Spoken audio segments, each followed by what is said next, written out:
This is the Delhi station of All India Radio. Please stand by for our next broadcast. You will now listen to the recording of today's proceedings during the question hour in Lok Sabha. ये आकाशवाणी है। अभी आप आज लोकसभा में प्रश्नकाल के दौरान हुए कार्यवाही की रिकॉर्डिंग सुनेंगे। माननीय सभासदों, माननीय अध्यक्ष जी,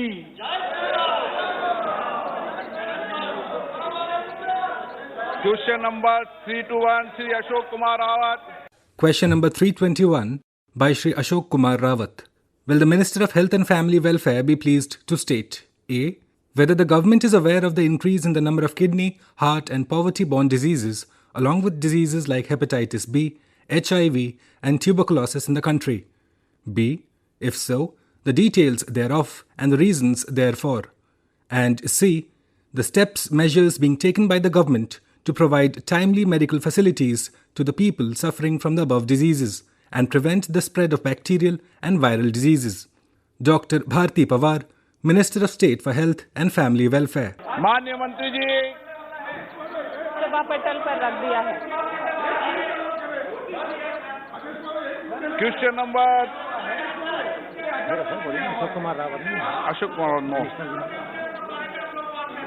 Shri T Sumati after question hour please after question hour after question Sir, can I? Yes, please. So I'd like to ask the Minister through you, the ischemic heart disease was the leading cause of years of life lost due to premature mortality in Tamil Nadu in 2016. Were any steps taken by the union government to mitigate such diseases, sir? Thank you. Sir, आदरणीय सदस्य ने बहुत ही महत्वपूर्ण प्रश्न उठाया है। आपके माध्यम से अध्यक्ष महोदय मैं ये कहना चाहूँगी कि लगातार हम स्क्रीनिंग हो या फिर पीएचसी, सीएचसी, डिस्ट्रिक्ट हॉस्पिटल पे उसका टेस्टिंग हो, मदर के एएनसी चेकअप को भी मैंडेटरी किया है। लगभग 4 एएनसी तो हमने प्रधानमंत्री सुरक्षित मातृत्व योजना से भी की जा चुकी है, जिसमें कि इस तरीके के हार्ट डिसीज को पहले ही डिटेक्ट किया जाए, जिसमें हमारे प्राइवेट डॉक्टर्स का भी सहभाग होता है। आदरणीय सदस्य को मैं ये कहना चाहूँगी कि एनसीडी क्लिनिक्स भी चलाए जा रहे हैं, जिसके through we are diagnosing the patient and treating them. धन्यवाद। Pratap Chandra Sarangi. Sir, whether congestion of crusher dust is very much responsible for diseases like silicosis and tuberculosis, whether government has initiated any study in this line and what are the findings and what steps has been taken to remedy the malady. Sir, what steps have been taken to stop illegal crushers and other illegal operation of industries which are responsible for this?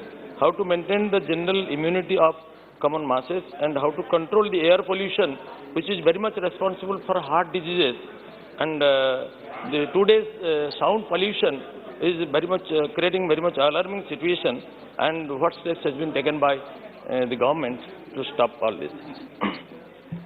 आदरणीय अध्यक्ष महोदय, जैसे कि उन्होंने चिंता जताई है कि सिलिकोसिस को लेके क्या हेल्थ डिपार्टमेंट का काम चल रहा है। बिल्कुल, सिलिकोसिस हो या अदर कॉजेस के कारण हार्ट डिसीज हो या ट्यूबरकुलोसिस हो, उसके कारण एक स्क्रीनिंग भी किया जाता है। जो कंपनीज है उसके तहत हमारी हेल्थ टीम स्क्रीनिंग भी करती है और ट्यूबरकुलोसिस के लिए separate national TB elimination programme भी किया जा रहा है। आदरणीय प्रधानमंत्री जी के नेतृत्व में ये जो कदम उठाया है वो बहुत सराहनीय है। उस तरीके से ये स्क्रीनिंग आगे भी बढ़ा है और इसके तहत हम scale up rapid molecular diagnosis for TB diagnosis and early detection of drug resistant TB के लिए काम कर रहे हैं।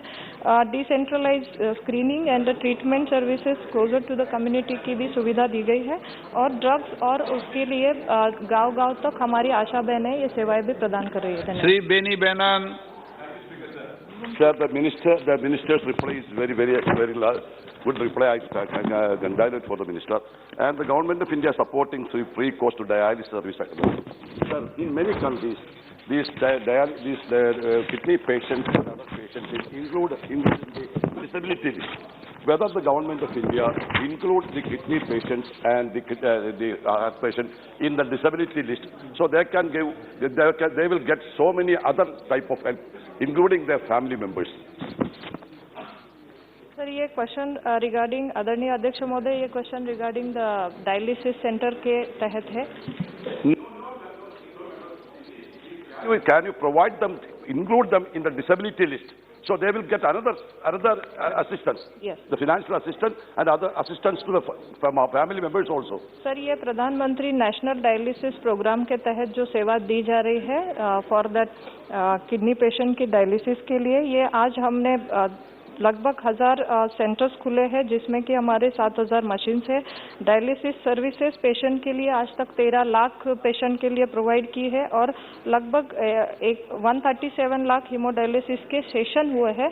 सर, ये खास तौर पे बीपीएल के पेशेंट को हम हमारी प्रायोरिटी है और जैसा कि आदरणीय सदस्य ने कहा है, so I kindly request through you sir कि they can send the proposals through PIP to the central government. धन्यवाद। जगमेवा पाल जी। अध्यक्ष जी, मैं बहुत आभारी हूं, आपने बहुत महत्वपूर्ण प्रश्न पे हमें अनुमति दी है।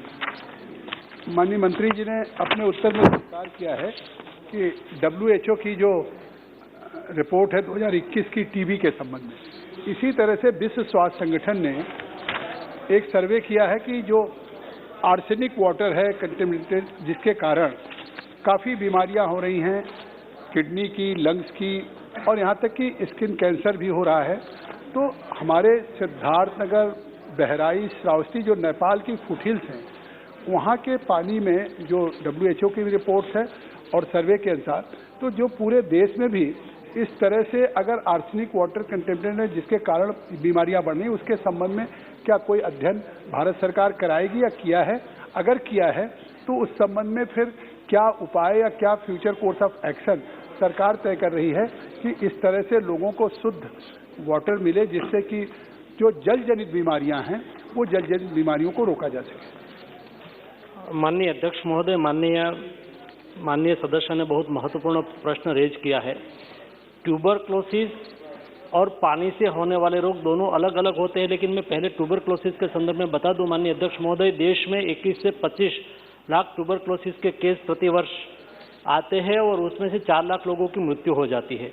और ट्यूबरक्लोसिस का देश में से टीबी से मुक्ति के लिए एक अभियान चलाया जा रहा है। माननीय अध्यक्ष महोदय, आप भी इस कार्यक्रम में कई बार उपस्थित रह चुके हैं और देश में सारे स्टेट गवर्नमेंट के साथ बातचीत करके स्टेट गवर्नमेंट पब्लिक पार्टनरशिप को जोड़ के आज कई लोग ट्यूबरक्लोसिस के डिसीज से ग्रस्त लोगों को गोद ले रहा है, उसको रेगुलर गवर्नमेंट की ओर से मेडिसिन सप्लाई जा रही है और उसको न्यूट्रिएंट फूड भी दिया जाता है, जैसे कि टीबी से देश को मुक्ति मिले।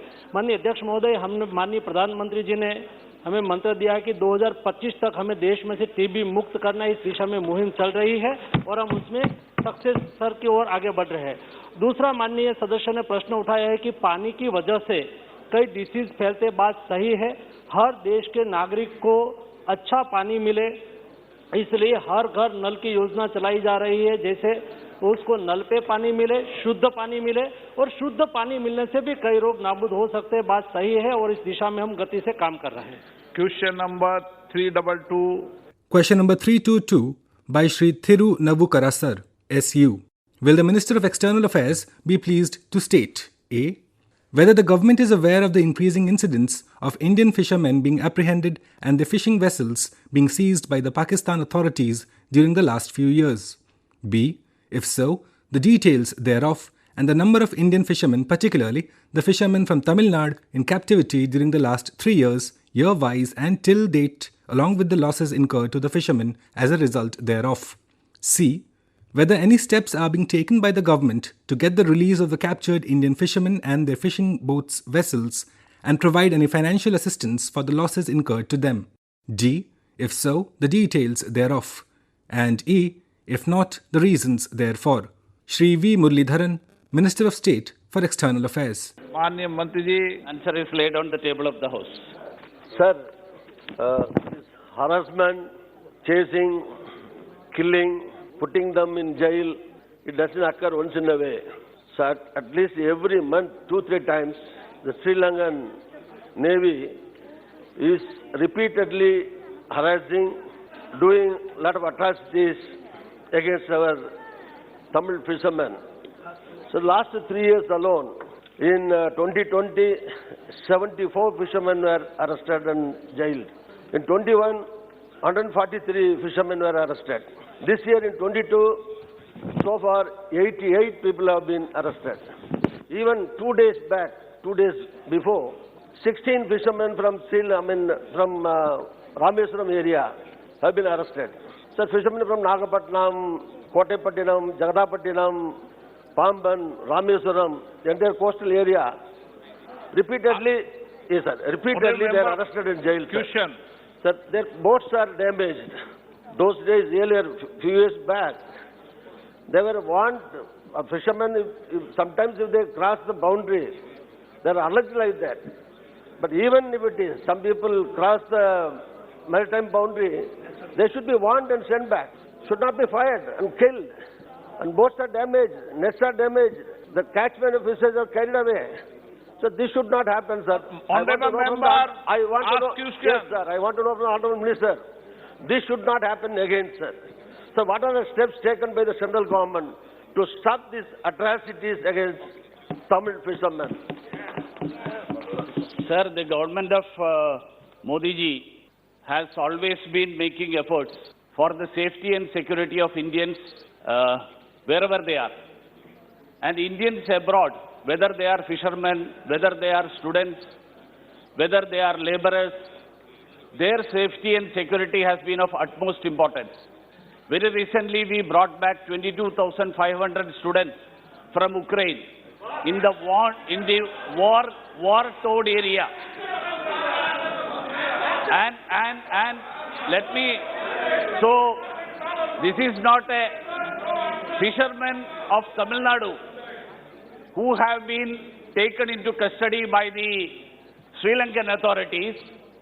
Government has been engaging with the Sri Lankan government, and every year, whatever the number that has been given, 74 were arrested, were taken into custody in 2020, 96 were taken into custody in 22, but barring the 16 who are still in custody, we have been able to bring back every Indian fisherman who have been taken into custody by the Sri Lankan authorities, and Government of India continues to engage with the Sri Lankan authorities to bring back every Indian fisherman, including the 16 who are at present in the custody of the Sri Lankan authorities. Honorable member. Yes, sir. Sir, every time when our fishermen are arrested and jailed, we members from Tamil Nadu, every time we raise this issue. Same reply every time you are giving. The sympathy alone will not resolve the problem, will not address the problem. So, what concrete step you have taken? It should be taken in the ministerial level. Either Prime Minister to Prime Minister, concerned Minister to Cabinet Minister there. The mere sympathy of words will not resolve the problem, address the problem. Sir, two things I want to ask. Sir, the people who are arrested, jailed still, should be immediately released. You have to take steps for that, number one. Sir, number two, for the damn boats, more than 100 boats were seized, laying on the seashore of Sri Lanka, destroyed, auctioned, damaged. Okay. So compensation should be, sir, we should get the compensation from Sri Lankan government for Tamil Nadu fishermen. This should be, immediately this should be done. So every boat costs 50 lakhs, 1 crore. Please. Sir, I appreciate the concern of the honorable member, and through you, let me complete.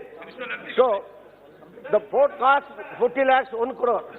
The poor fishermen, they pledges their houses, jewels, everything, and buy the boat. But they are not getting back. So the damage should be claimed. So what are the steps the government has taken so far? And I request the government to insist the Sri Lankan government to give compensation to our fishermen. Sir, through you, I would like to inform the member that, as I mentioned earlier in the first part of my reply, government has been taking it up at the highest level, a setup of 2+2, that is the foreign minister and the fisheries minister. A mechanism has been set up to deal such issues. There is a joint working group at the level of the Fisheries Ministry, and I would like to inform the House through you, sir, that today the joint working group is meeting between India and Sri Lanka to discuss all such issues. I would also like to mention that our mission has been interacting with them, providing consular access, providing the legal assistance, their day-to-day needs. So Government of India gives utmost importance to every Indian across the world, wherever they are. Shri Vijay Basant. Sir, I want to raise a question. I've come from Kanyakumari, which is a long coastal line. A lot of people go for deep fishing. And I'm talking on behalf of all the MPs who represent the coastal area. Sir, people get caught every time, and it takes a long time to get them bailed out. And my request is, what is the External Ministry should have a diplomatic agreements with the coastal countries so that the people don't suffer like this, because they are imposed for a huge fine, and which the poor fishermen are not in a position to pay it. So I request the government to have the diplomatic agreements with all the coastal things, which will be helpful for the fishermen and not get stayed there and suffer a lot. Because our livelihood is dependent on the fishing, and they go for deep fishing and they cross the borders not unknowingly, and they get suffer a lot. So I need the government to take a call on it and have a diplomatic agreements with all the coastal countries, sir. Thank you. Sir, I would like to inform the honourable member through you that this is an issue which the government is very much concerned. It's not only about Sri Lanka. During the last week, 3 days ago, there was an incident where 61 fishermen were detained in Seychelles, 56 from Tamil Nadu, from Assam and from Kerala. The government and our mission in Seychelles moved so fast that 7th, the case came up in the Seychelles court, 22nd they were let off, and they were repatriated back to India by the Indian Air Force flight on the same day.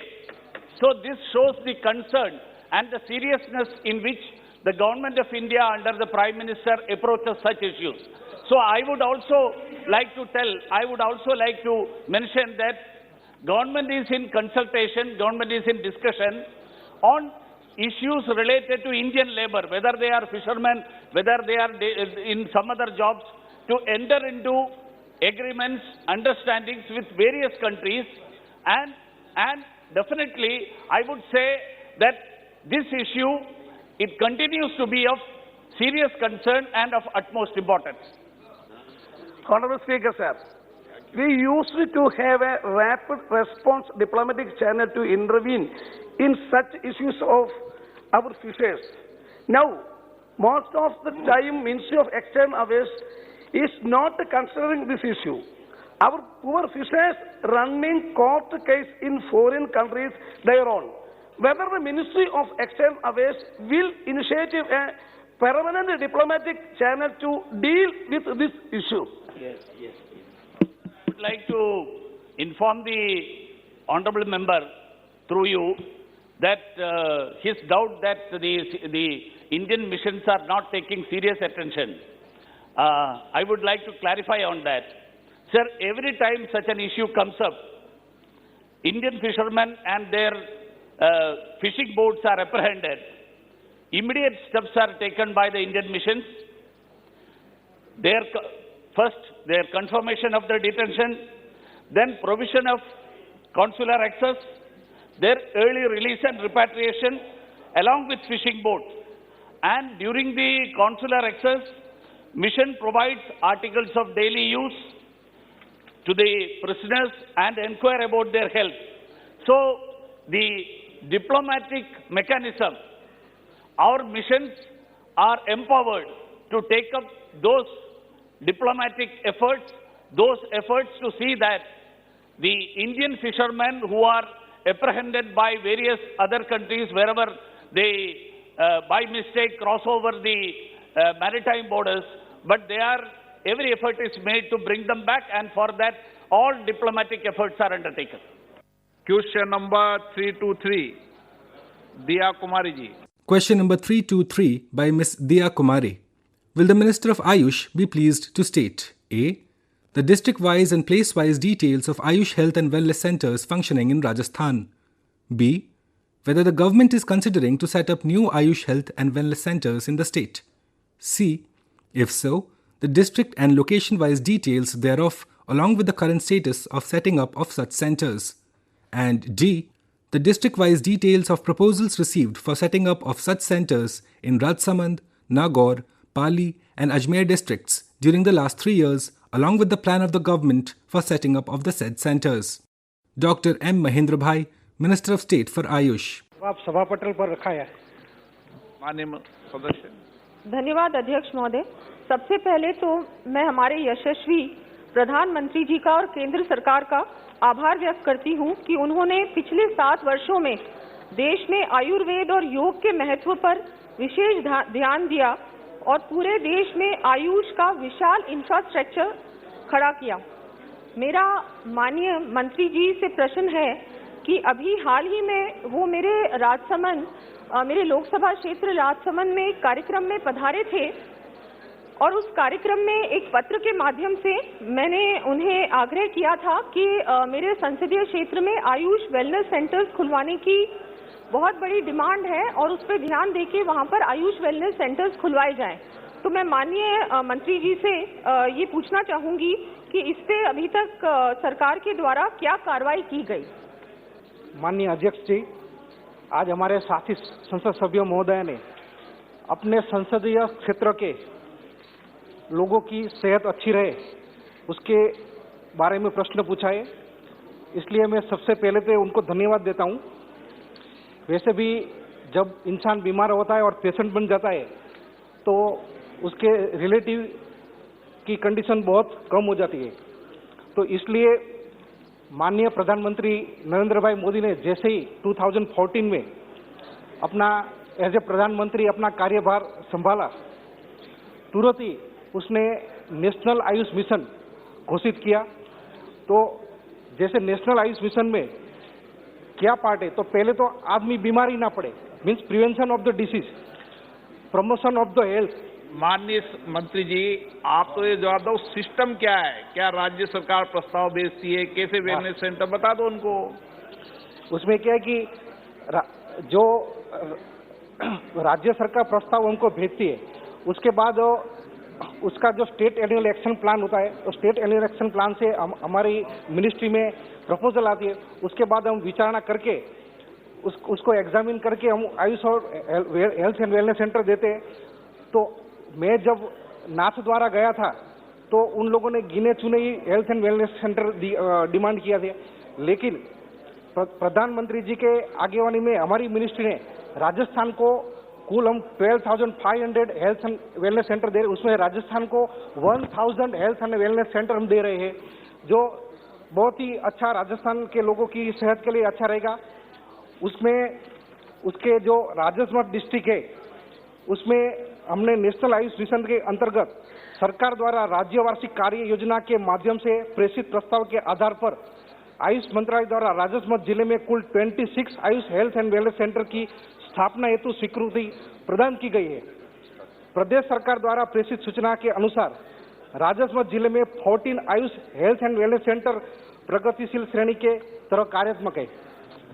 माननीय member, मैं अध्यक्ष महोदय आपके माध्यम से मंत्री जी का बहुत बहुत आभार व्यक्त करती हूँ कि मैंने जितने मांगे थे उनसे ज्यादा आपने आयुष वेलनेस सेंटर्स मेरे संसदीय क्षेत्र को दिए, उसके लिए मैं प्रधानमंत्री जी का और आपका बहुत बहुत आभार व्यक्त करती हूँ। अध्यक्ष महोदय, मेरी 2 डिमांड्स और हैं। मेरे संसदीय क्षेत्र में बोटाटी धाम है जहाँ पर पैरालिसिस के बहुत ज्यादा पेशेंट्स भी आते हैं। तो बोटाटी धाम में आयुष वेलनेस सेंटर खोले जाने का मैं आपसे एक निवेदन करती हूँ कि वहाँ भी एक आयुष वेलनेस सेंटर खोला जाए और जेतारन में भी एक आयुष वेलनेस सेंटर खोला जाए, जो कि दोनों ही इस लिस्ट में नहीं है। उसके अलावा राजसमंद धार्मिक एवं पर्यटक स्थल है, यहाँ आयुष अस्पताल की आवश्यकता लंबे समय से है और मेरी ये मांग है, मेरे क्षेत्र की बहुत बड़ी ये एक मांग है कि वहां पर राजसमंद जिले में मंत्रालय की किसी भी योजना के अंतर्गत 100 बेड का आयुष अस्पताल खोला जाए। बहुत बहुत धन्यवाद।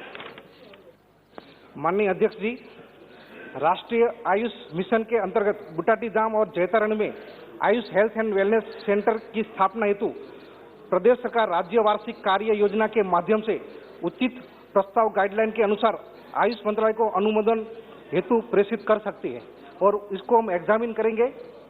और साथ में ही जैसे हमारे शासित संसद महोदय ने अपने 100 बेड के आयुष हॉस्पिटल में डिमांड किया, लेकिन नेशनल आयुष मिशन के अंतर्गत हमारी मिनिस्ट्री की ओर से 50, 50, 30 या 10 बेडेड एकीकृत आयुष अस्पताल की स्थापना हेतु प्रदेश सरकार को वित्तीय सहायक का प्राविधान है और इस हेतु प्रदेश सरकार राज्य वार्षिक कार्य योजना के माध्यम से उचित प्रस्ताव गाइडलाइन के अनुसार आयुष मंत्रालय को अनुमोदन हेतु प्रेषित कर सकती है। वैसे भी हमने राजस्थान में कुल 6 50 बेडेड इंटीग्रेटेड हॉस्पिटल जिसमें भीलवाड़ा, अजमेर, चूरू, बीकानेर, सीकर और जयपुर में हमने ऑलरेडी ये 50 बेडेड हॉस्पिटल ऑलरेडी अलॉट कर दिया है। Shri dean Kuriakose. Sir, in connection with the Health and Wellness Center, sports Ayurvedic treatment having so much demand, especially in Kerala. In my constituency, we are under preparation for start a sports Ayurvedic center there. Sir, my question is, in connection with the Health and Wellness Center under Ayush Ministry, whether the government may take initiative to start sports Ayurvedic treatment center. Good question. Very good question. Respected Speaker, sir, in reply to the question raised by Honourable Member, I could say that if the government of Kerala send a proposal through their annual action plan, then definitely this ministry will look into the matter. Question number 324, Sri Chandan Singh ji. Question number 324 by Sri Chandan Singh, Sri Ajay Nishad. Will the Minister of Law and Justice be pleased to state A. Whether the government proposes to enact any law to enforce compulsory voting in the country? If so, the details thereof, and if not, the reasons therefor. B. Whether the government has received suggestions from any organization or the state governments to make voting compulsory, and if so, the details thereof. C. Whether the government has proposed to make voting certificate mandatory to avail benefits and schemes provided by the government in order to increase the percentage of voter turnout in various elections. If so, the details thereof. And D. The number of democratic countries in the world where voting is compulsory. Shri Kiren Rijiju, Minister of Law and Justice. माननीय मंत्री जी, सदन पटल पे रखा। Honourable member. अध्यक्ष महोदय, विचाराधीन कैदियों को चुनाव लड़ने का अधिकार है, लेकिन जो विचाराधीन कैदी है और उन्हें कोई सजा भी नहीं हुई है, फिर भी उन्हें मतदान से वंचित रखा जाता है। मेरा प्रश्न है कि क्या सरकार विचाराधीन कैदियों को मतदान का अधिकार देने का विचार रखती है? यदि नहीं, तो क्या यह प्राकृतिक न्याय के विरुद्ध नहीं है? सर, वोटिंग का प्रोसेस इस देश में बिल्कुल साफ है और इलेक्शन कमीशन समय समय पे लोगों के सामने में भी इसका जागरूकता लाते रहते हैं। चाहे वो जेल में हो, चाहे वो कहीं भी बैठा हो, एनकरेजमेंट दिया जाता है कि उसका वोटिंग हो, लेकिन किसी एक परिस्थिति की वजह से उसका वोटिंग नहीं हो पाते हैं, तो फिर उसको जबरदस्ती वोटिंग करने का, कंपल्सरी करने का भी कोई प्रावधान नहीं है। इसलिए वोटिंग करना सबका अधिकार है, लेकिन जबरन वोटिंग कराना ये कोई इस तरह का प्रावधान संविधान में भी नहीं है और इस पार्लियामेंट ने भी कोई चीज का पारित नहीं किया है। वो तो पूछ रहा है विचाराधीन कैदी को परमिशन है या नहीं। वही मैंने कहा कि अभी उसके बारे में अगर मैं कहूंगा कि किसी कैदी को लेकर के, तो क्योंकि वोटिंग राइट पे हम किसी को डिस्क्रिमिनेट नहीं कर सकते हैं। ओके। सब देश का नागरिक का समान अधिकार है, इसलिए हम अलग से कैदी के लिए बात नहीं रख सकते। अजय निषाद जी। धन्यवाद अध्यक्ष जी। माननीय मंत्री जी द्वारा दिया गया जवाब संतोषजनक है। महोदय, स्वस्थ लोकतंत्र के लिए मतदान 100% हो, लेकिन अक्सर ऐसा होता नहीं है। अभी हमारे देश में मतदाता पहचान पत्र को आधार से लिंक करने की बात चल रही है।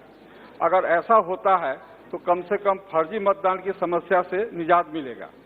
महोदय, ऐसा देखा गया है कि बड़ी तादाद में लोग अपनी आजीविका, रोजगार और रोजी रोटी के लिए अपने निर्वाचन क्षेत्र से काफी दूर दूसरे प्रदेश में रहते हैं और चुनाव के समय निर्वाचन क्षेत्र में नहीं जा पाते हैं और मतदान से वंचित हो जाते हैं, जिसका असर प्रतिशत पर पड़ता है।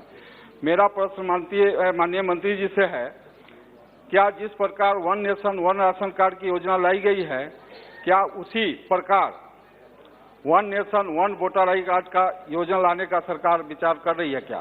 सर, जो हमारे सदस्य ने पूछा है, ये बहुत ही गंभीर मामला भी है और ये सरकार का विचार में भी है कि इस पे कुछ कदम उठाया जाए और हमने प्रक्रिया भी शुरू किया है और मेरे लेवल में भी इलेक्शन कमीशन से भी इसके बारे में काफी जिक्र किए हैं कि पूरे देश में फर्जी वोटिंग को रोकने के लिए और एक मात्र इलेक्टोरल रोल हो जिसको सारा स्टेट और यूनियन टेरिटरी फॉलो करे, इसका भी हमारा विचार है।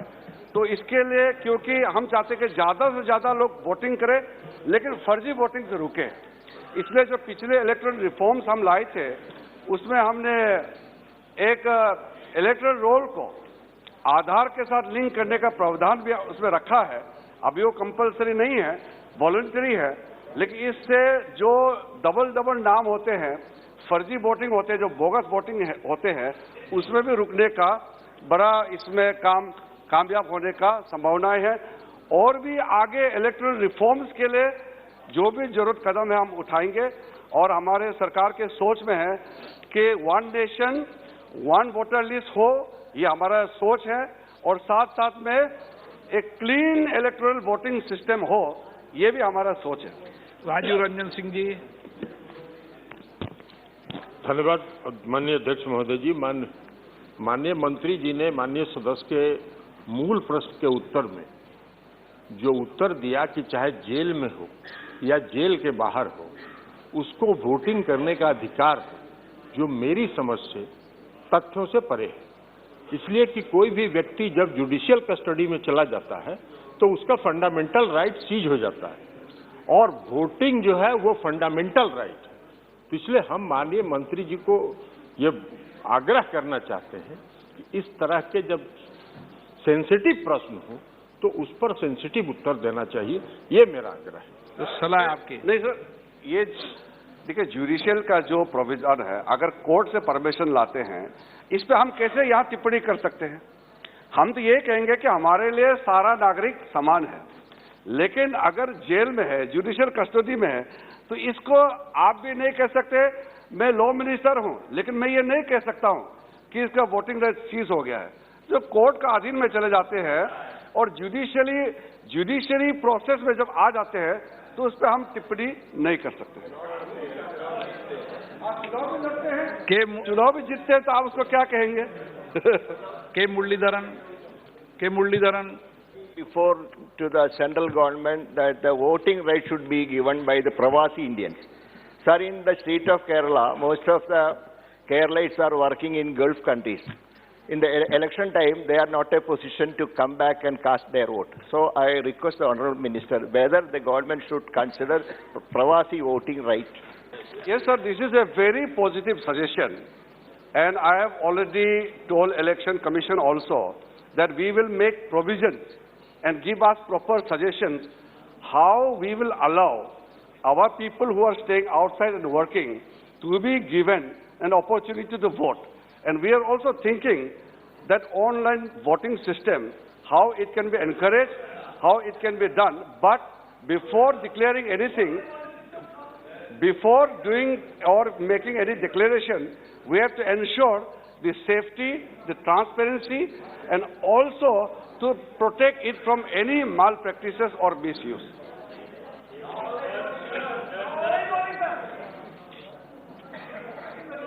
मनीष तिवारी जी। बहुत बहुत धन्यवाद अध्यक्ष महोदय। अध्यक्ष महोदय, जो मूल प्रश्न है कंपल्सरी वोटिंग को लेकर, मैं माननीय मंत्री जी से इत्तेफाक रखता हूं कि जबरन किसी से वोटिंग कराना उचित नहीं है, पर अगर आप देखें और पूरे देश में देखें तो जो इस देश के कथाकथित अमीर इलाके हैं उसमें वोटिंग परसेंटेज कम रहता है, और जो वर्किंग क्लास के इलाके हैं और ग्रामीण इलाके हैं उसमें वोटिंग परसेंटेज बहुत अधिक रहता है। मैं आपसे ये आग्रह करना चाहता हूं, क्योंकि एक अच्छे लोकतंत्र के लिए बहुत जरूरी है कि अधिक से अधिक लोग इस लोकतांत्रिक प्रक्रिया में भाग लें।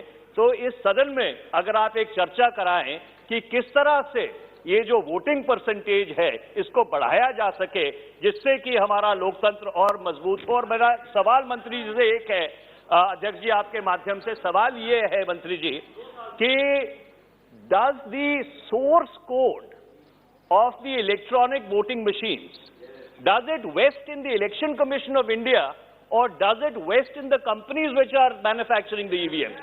I want a specific answer to that. If you don't have it, ready, you can send it in writing. Sir, जैसे कि जजेस का अपॉइंटमेंट सरकार करते हैं, लेकिन अपॉइंटमेंट होने के बाद जज इंडिपेंडेंट हो जाते हैं, फिर आप कंट्रोल नहीं करते हैं, जरूर नोटिफिकेशन हम निकालते हैं।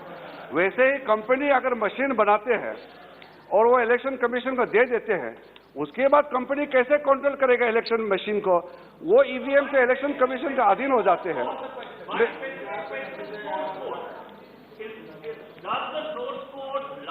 EVMs lie with the election commission or does it lie with the company which manufactures it? That's my specific question. Sir, वो इलेक्ट्रॉनिक वोटिंग मशीन पे कोई सवाल नहीं उठना चाहिए और इन्फरेंसेस भी मैं नहीं करना चाहता हूं, लेकिन सवाल ये है, नहीं क्या सवाल आपने पूछ लिया। मैं एक मिनट बैठो मंत्री जी, एक आप भी बैठो। एक बात, मैं पूरे विश्व के कई देशों में गया हूं और मैं कह सकता हूं कि दुनिया में सबसे बड़ा लोकतंत्र हमारा है, और देश में 17 आम चुनाव के अंदर जिस तरीके से चुनाव आयोग करोड़ों लोगों का मतदान सिस्टम कराता है, ये कम से कम भारत के लोकतंत्र को विशेष रूप से बधाई देना चाहिए। इतना बड़ा सिस्टम डेवलप करना मैंने वर्ल्ड में कहीं नहीं देखा डेमोक्रेटिक सिस्टम में। क्वेश्चन नंबर हो गया sir 325। Question number 325 by Shri T.R. Balu. Will the Minister of Defence be pleased to state A. Whether the government is aware that the overall trend in defence spending is not encouraging and the defence expenditure as a proportion of the government expenditure has been falling steadily since 2014-15. B. If so, the details thereof. And C. The corrective measures proposed to be taken by the government to increase defence spending up to 3% of gross domestic product for ensuring the operational preparedness of the defence forces. Shri Ajay Bhatt, Minister of State for Defence. Sir, security of our borders have become more vulnerable. This is very much evident by our experience in Ladakh and as well as Arunachal Pradesh. So in this context, the defence expenditure has to be increased multifold. And moreover, the defence expenditure as of now it is about 2. Maybe correct, my stat is, see, it is about 2.33 of GDP. I think it is very much correct. And moreover, the expenditure has to be enhanced in the area of modernization, in purchasing sophisticated equipments so as to be used in the operational area for a successful combat experience. So now, when is our government is going to increase the defence expenditure to the target of 3% of GDP? माननीय, ये कहना बिल्कुल उचित नहीं है कि रक्षा का जो ट्रेंड है व्यय का वो उत्साहजनक नहीं है। माननीय, मैं आपके माध्यम से माननीय बहुत ही वरिष्ठ हमारे सदस्य हैं जिनसे हम सीखते भी हैं, सुरक्षा की गंभीरता को देखते हुए ही अभी केंद्र के मंत्रालयों में सबसे अधिक व्यय बजट रक्षा मंत्रालय का है, सबसे अधिक है माननीय। 2013-14 में रक्षा बजट 2.53 लाख करोड़ रुपए था और आज दोबारा लेट मी से प्लीज, आज दोबारा 5.25 लाख करोड़ यानी कि 5,25,000। हाँ 5 लाख, तो ये दुगना हो गया मान्यवर। तो कमी तो कहीं नहीं है। सर मैं एक चीज आपके माध्यम से कहना चाहता हूँ, सिपरी के बारे में सभी साथी हमारा जानते हैं। सिपरी ने 3 चीज इतनी अच्छी बोली है, मैं सारे सदन को अवगत कराना चाहता हूँ कि सिपरी हमको सर्टिफिकेट दे रही है, वो है Stockholm international peace research institute. तो उनके अनुसार भारत दुनिया में तीसरे नंबर पर है। नंबर 1 पर यूएसए है, दूसरा चाइना है, तीसरा भारत है जो रक्षा बजट में खर्च करता है मान्यवर। तीसरे नंबर पर हम हैं। और दूसरी बात ये कही है सिपरी ने कि भारत ने 211 से लेकर 2020 के बीच में 2020 के बीच में 76% अपना बजट बढ़ाया है। और ये भी मैं सदन को आपके माध्यम से बताना चाहता हूं मान्यवर कि 2011 से 2020 के बीच में पूरी दुनिया में केवल 9% बजट बढ़ा है। कहां हम 76 पर और दुनिया 9% पर। इसलिए मैं बताना चाहता हूं मान्यवर कि कहीं से कहीं तक कोई कमी इसमें नहीं है। तीसरा, सिपरी ने एक बात और कही है मान्यवर 2020 में कि भारत एक्सपोर्ट करने वाले देशों में 25 नंबर पर खड़ा हो गया। पहली बार जब से माननीय मोदी जी ने प्रधानमंत्रित्व पद संभाला है तब से हम पहली बार खड़े हुए हैं मान्यवर। इसलिए कहीं से कहीं बजट कम नहीं है। अगर आपको लगता है कि बजट कम हो रहा है, टोटलिटी में तो हम काफी बढ़ गए हैं, लेकिन प्रतिशत में अगर कहीं पर लग रहा है तो उसमें मैं आपको बताना चाहता हूं कि हम रिवाइज बजट लाते ही हैं। आप जानते हैं सप्लीमेंट्री बजट आता है। तो हमने अभी पिछले दिनों में कैसे मिला है, मैं 3 ही सालों का आंकड़ा बताता हूं मान्यवर। 2019-20 17 करोड़ 80,931 और फिर 2020-21 13 करोड़ 358.06 करोड़, 2021-22 24 करोड़ 6,887.92 करोड़। यानी कि अगर कहीं कमी भी होती है तो तत्काल प्रभाव से वित्त मंत्रालय स्वीकृति देता है। कोई रुकावट ही नहीं है रक्षा के बजट में। जो हमको चाहिए, जितना चाहिए, जिस चीज के लिए चाहिए वो मान्यवर हम देते हैं। इसलिए कहीं कोई कमी नहीं है। रक्षा मंत्री बालू जी, आपका सप्लीमेंट्री पूछोगे पहले, रक्षा मंत्री जी पूरा जवाब दें। अध्यक्ष महोदय, हमारे सहयोगी श्री अजय भट्ट जी ने एक बहुत ही अच्छा जवाब दिया है और बिल्कुल कम्प्रिहेंसिव एक रिप्लाई जैसी होनी चाहिए वैसी रिप्लाई इन्होंने की है। लेकिन मैं माननीय सदस्य को यह बतलाना चाहता हूं कि डिफेंस एक्सपेंडिचर को लेकर 2000 में एक कारगिल रिव्यू कमेटी जो बनाई गई थी और जिसने कि बहुत ही एक कम्प्रिहेंसिव और एक डिटेल अपनी रिपोर्ट दी थी, जिसमें इस कमेटी में सेना के जो प्रेजेंट हमारे ऑफिशियल्स हैं वह मौजूद थे, यक्स सर्विसमैन ये भी उसके मेंबर थे, पॉलिटिकल लीडर्स थे, डिप्लोमेट्स थे, सारे लोग इस कमेटी के मेंबर थे। बहुत ही गंभीरतापूर्वक इन्होंने यह विचार किया कि यह डिफेंस में बजट एलोकेशन जो होता है वह किस रूप में किया जाना चाहिए।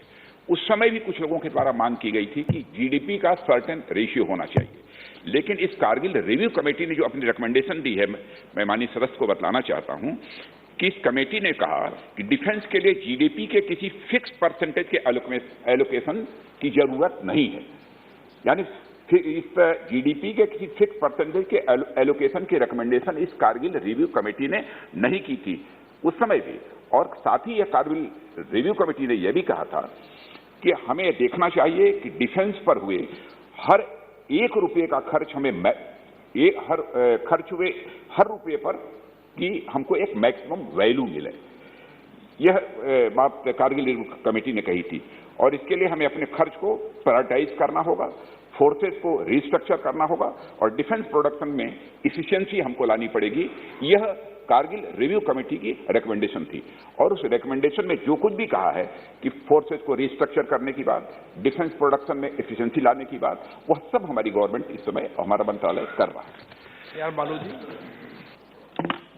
Sir, US is spending about 3.4% of GDP and Russia is spending about 3.9% of GDP, whereas India is only 2.33. When comparing to all the size of the countries, all the three countries, is it not necessary to increase the combating capability of our country to that level at least, on par with Russia and US? Is not necessary. So all these defense experts and analysts, they have recommended the combating capability of India should be enhanced to that level. So that is why modernization and going for the sophisticated equipment, technologies are necessary. So the defense expenditure has to be increased. That is my contention, sir. Sir, कहीं से कहीं कोई कमी नहीं है।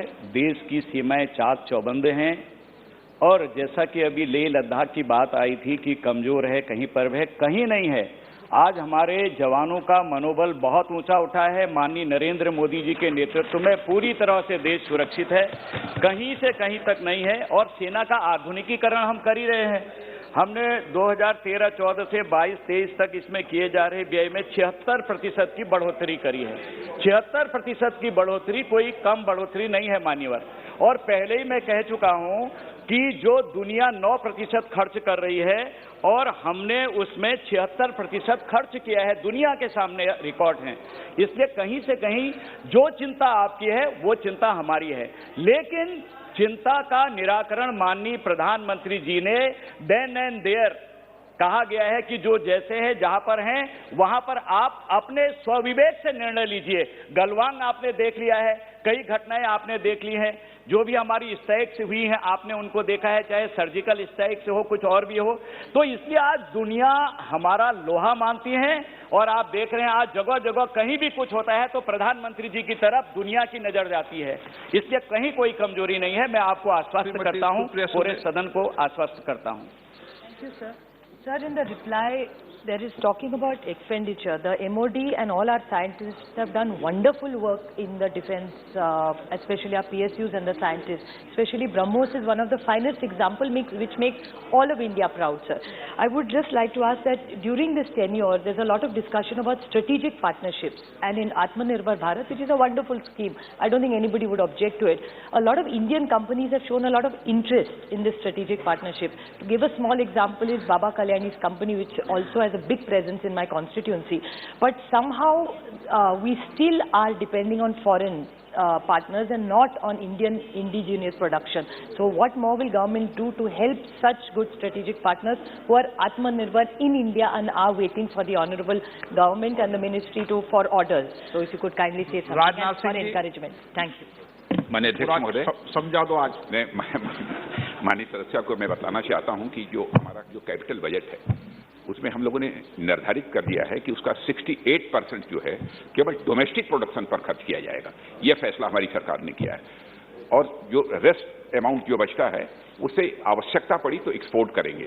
और लगभग 309 ऐसे आइटम्स हैं जिनके बारे में हमने यह डिसीजन लिया है कि हम किसी भी सूरत में एक टाइम लिमिट निर्धारित की है, कुछ 24 के बाद, कुछ 25, 26, इसके बाद किसी भी सूरत में हम उसको एक्सपोर्ट नहीं करेंगे, बल्कि भारत में ही पूरी तरह से इंडिजिनस तरीके से वह सब सारे आइटम्स तैयार होंगे। Question number 326, Shri Guman Singh Damor. Question number 326 by Shri Guman Singh Damor, Shri Dhal Singh Bisen. Will the Minister of Ayush be pleased to state A. Whether the government has formulated any national policy for production of Ayurvedic medicines and if so, the details thereof. B. The annual demand and production of raw materials like herbs and other substances required for Ayurvedic medicines, indicating the percentage of raw material received from farmers and forests separately, state UT wise. C. Whether raw materials for manufacturing Ayurvedic medicines is being imported, and if so, the details thereof, including quantum of import during last 3 years country-wise. D. Whether there is any proposal for its procurement from tribal areas in view of its abundant availability. If so, the details thereof, and if not, whether such a proposal will be considered in the future. E.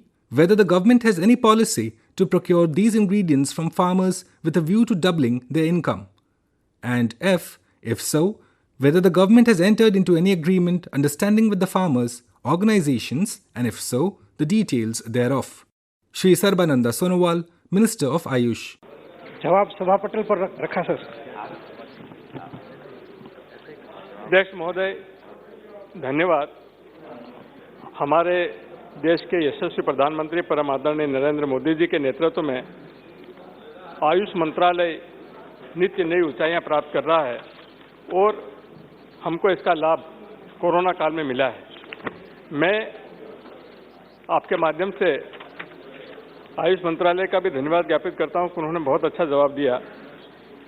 Ayurveda हमारा सबसे प्राचीन ज्ञान है और हम इस ज्ञान का उपयोग हमारे यशस्वी प्रधानमंत्री जी के नेतृत्व में सरकार बनी तब से ज़्यादा करना शुरू किया है। मैं आपके माध्यम से माननीय मंत्री जी से जानना चाहता हूं कि हमारे क्षेत्रों में और विशेषकर जनजाति क्षेत्रों में कई व्यक्ति पीढ़ियों से वैद्य का काम कर रहे हैं और उन्होंने कोरोना काल में कई लोगों की जानें बचाई है। वे स्किल्ड हैं, परंतु उनकी पहचान अभी तक नहीं हो पाई है। तो मैं ये जानना चाहता हूं कि क्या मंत्रालय ऐसे वैद्यों का पहचान कर उनका रजिस्ट्रेशन करेगी और उनको विधिवत चिकित्सा की अनुमति देगी? माननीय अध्यक्ष महोदय, हमारे माननीय संसद ने एक बहुत महत्वपूर्ण सवाल इस सदन में आज उन्होंने उठाया है, तो इसके लिए मैं विशेष रूप से धन्यवाद देना चाहता हूं। माननीय संसद एक डॉक्टर भी है, प्रतिष्ठित डॉक्टर है और उन्होंने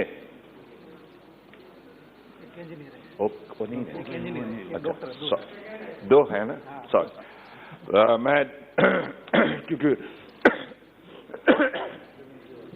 डॉक्टर होने के नाते उन लोगों का पास अनुभव है और सही सवाल उन्होंने लाए हैं, क्योंकि हमारे देश की प्राचीन जो चिकित्सा पद्धति है, चिकित्सा पद्धति का शक्ति इतना दिन तक हम लोगों ने महसूस नहीं किया था। जब से माननीय प्रधानमंत्री जी ने 2014 से आयुष को आगे बढ़ाने का काम शुरू किया और उन्होंने निष्ठापूर्वक काम किया।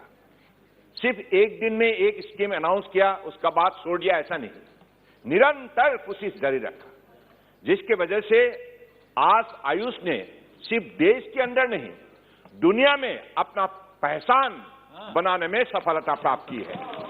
इसके लिए हम सबको, इस सदन को गर्व महसूस करना चाहिए, होना चाहिए और माननीय प्रधानमंत्री जी को विशेष रूप से धन्यवाद देना चाहिए। और माननीय संसद ने जो सवाल की है ये सही है। जो भी हमारे हीलर्स है, सदियों से परंपरागत पद्धति के द्वारा अपने ग्रामीण क्षेत्र में लोगों को सेवा करते आए हैं, जो प्रैक्टिशनर है, इनको सही मान्यता देना चाहिए। ये मैं आपका साथ सहमत हूं और इसका काम शुरू हो रहा है।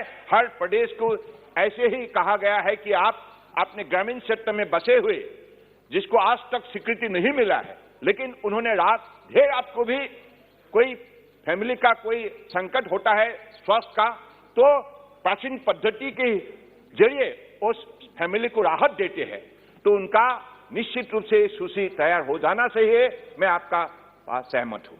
धन्यवाद। अध्यक्ष महोदय, मैं धन्यवाद देता हूं मंत्री जी को। मेरा दूसरा प्रश्न है कि हमारे जंगलों में बहुत औषधियां हैं और हम उन औषधियों का बराबर उपयोग नहीं कर पा रहे हैं। उसका मुख्य कारण है कि हमारी कोई राष्ट्रीय नीति नहीं है। अभी भी हम जो औषधियां बनवाते हैं वो 1940 और 1945 के नियम के अनुसार बनाते हैं, जो कि अंग्रेजों के ज़माने का है। अब बहुत परिवर्तन आया है। तो मैं आपके माध्यम से माननीय मंत्री जी से निवेदन करता हूं कि क्या हम राष्ट्रीय नीति तैयार करेंगे ताकि हमारे वनों में जो औषधियां हैं उनका हम अधिक से अधिक लाभ ले सकेंगे। अध्यक्ष महोदय, हमारी जो मिनिस्ट्री ऑफ ट्राइबल अफेयर्स की जो भी स्कीम है, वन धन योजना, इसके आधारित जो जंगल में हमारे मेडिसिनल जो प्लांट है इसका कलेक्शन किया जाता है, आपको भी मालूम है। तो ये बात सही है कि हम लोगों को कन्वर्जन मोड में इस चीजों को बढ़ावा देना चाहिए। इसलिए आयुष मंत्रालय, एग्रीकल्चर मंत्रालय, environment, forest and climate change मंत्रालय और साथ में ट्राइबल मंत्रालय, हम एक साथ मिलकर इन चीजों को आगे बढ़ाने के लिए भविष्य में निश्चित रूप से हम कदम उठाएंगे। श्री ढाल सिंह बिसेन। महोदय, बहुत बहुत धन्यवाद। और जिस तरह से मंत्री जी ने उत्तर दिया और दामोदर जी ने प्रश्न पूछा, सम्मिलित प्रश्न था, मैं इस प्रश्न के माध्यम से आयुर्वेद जगत की जो महत्ता है इसको प्रतिपादित करने के लिए माननीय मंत्री जी ने अपना जवाब दिया, उसके लिए मैंने धन्यवाद देते हुए केवल एक बात कहना चाहता हूं अध्यक्ष महोदय, इसके पीछे मूल कारण है कि आज जो भी हमारी आयुर्वेद औषधियां हैं ये लगभग विलुप्त हो रही है और जंगलों के अंदर है। और अभी भी जानकारी में आ रहा है कि 85% इसका कलेक्शन टोटल जंगल से हो रहा है। और जिस तरह से मोदी जी की कल्पना है कि हम खेती को बढ़ावा दें, खेती को आय दुगनी करें, तो जितनी विलुप्त औषधियाँ हों उनका संरक्षण करने के लिए और औषधियों की सुनिश्चितता करने के लिए अभी हो ये रहा है कि हम जड़ी बूटियों को पैदा करने के लिए वन विभाग को हम के ऊपर आश्रित हो गए हैं। तो अध्यक्ष महोदय, मैं माननीय मंत्री जी से ये जानना चाहता हूं कि किसानों की आय दुगनी करने के लिए और जड़ी बूटियों की सुनिश्चितता के लिए और वनों पर ज़्यादा आश्रित ना होते हुए इसकी पूरी सुनिश्चितता कराने के लिए ऐसी नीति बनाएं जिसके कारण वन विभाग, पर्यावरण विभाग, किसान और हमारा आयुष विभाग मिल करके नीति बनाए और उत्पादन और मांग के आधार पर किसानों को जागृत करे, किसानों से डिमांड दे। और अभी सरकार के पास आंकड़ा भी नहीं है अध्यक्ष महोदय कि देश में औषधियां कितनी लग रही हैं। आज कोरोना के बाद लग रहा है कि विदेशों में भी इसकी डिमांड बढ़ी है, तो एक आंकड़ा भी देश के सामने आए और कितनी मांग है और कितनी हम पूर्ति कर रहे हैं, इसकी सुनिश्चितता करने का काम एक पूल का काम विभाग करे और ताकि किसान भी इसको पैदा करें और जंगल की औषधियां सुरक्षित रहे और जो विलुप्त प्रजातियां हैं उनका संरक्षण करने के लिए विभाग सहायता देता आपने बताया है, पर 2021 के बाद देना नहीं बताया है। तो माननीय मंत्री जी से मैं आग्रह करना चाहूंगा कि आगे भी इस योजना को आगे लागू रखें ताकि किसान का उत्पादन बढ़ेगा, उसकी आमदनी बढ़ेगी, सामान्य खेती से उसे ज्यादा पैसा मिलेगा। पर अभी केवल वन विभाग देखता है, तो आप इसको लीड करते हुए करेंगे क्या, केवल माननीय मंत्री जी तक जाना चाहूँ। बहुत बहुत धन्यवाद। माननीय अध्यक्ष जी, हमारे नेशनल मेडिसिनल प्लांट बोर्ड और एग्रीकल्चर मिनिस्ट्री की हॉर्टिकल्चर विभाग की द्वारा इन विषय पर हम लोगों ने बढ़ावा दी है। और जैसे आपको भी मालूम है, नेशनल मेडिसिनल प्लांट बोर्ड की तरफ मेडिसिनल हार्बल का खेती किया जाता है और लोगों को इस विषय पर प्रसूचित किया जाता है। और नर्सरी हो, हार्बल गार्डन हो, इन चीजों पर विशेष रूप से ध्यान जा रहा है।